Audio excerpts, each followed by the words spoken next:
سلام به کل مردم تاجیک، نفرانی که میخوان که سفر کنن، نه بلیط‌های عملیات ارزان، ای حاجی یعقوب، نه حاجی در خدمت شما.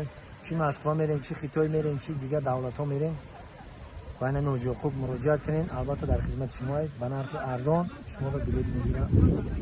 سوان یورو مدد بود.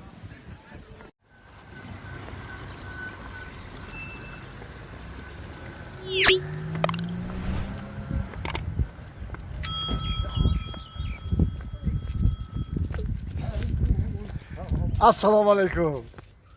بابی نازی رحمت زفر جونه دیگه خوبی سازی؟ بست زفر جان این خیلی چهرت خندونه خوشروکی خرسندی چی سبب داره؟ ها؟ بابی لبای این روز میدونی چی روزه؟ چی روزه؟ این روز روزی خرسندی من. چی سبب قطعه که خرسندی؟ ما با سبب که این روز روزی یک سالگی توی من. واه نقص مبارک باشه. لحمه خداوند باقیمانده حیاتونم خوشنودی بگذاره. لحمه انا بر روزی یک سالگی انا حیات اویلویت باشه بعد تو زنت چی توفه کردی اکو؟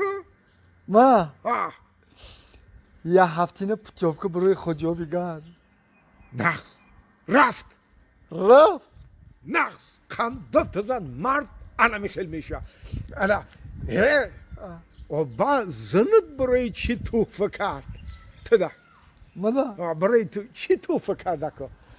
زنم برای ما یه هفتینه عصبای آرام.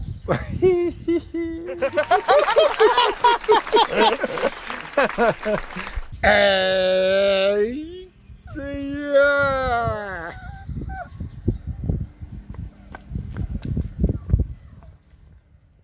السلام علیکم نیروی جانگردی ما یک خوش خبر دارم نیم بعد بلیتی سمولیاتا ای اویاکاسی حاجی یعقوب بگیرین این رقمای واتساپ شب روز کار میکنه 24 ساعت در خدمت شما خود من مخلصی همین اویاکاسی حاجی یعقوبم برامت استفاده برین اگر این مسافری بابی تان گپ زدین که خیلی اسکید که داره واه مراجعت کنین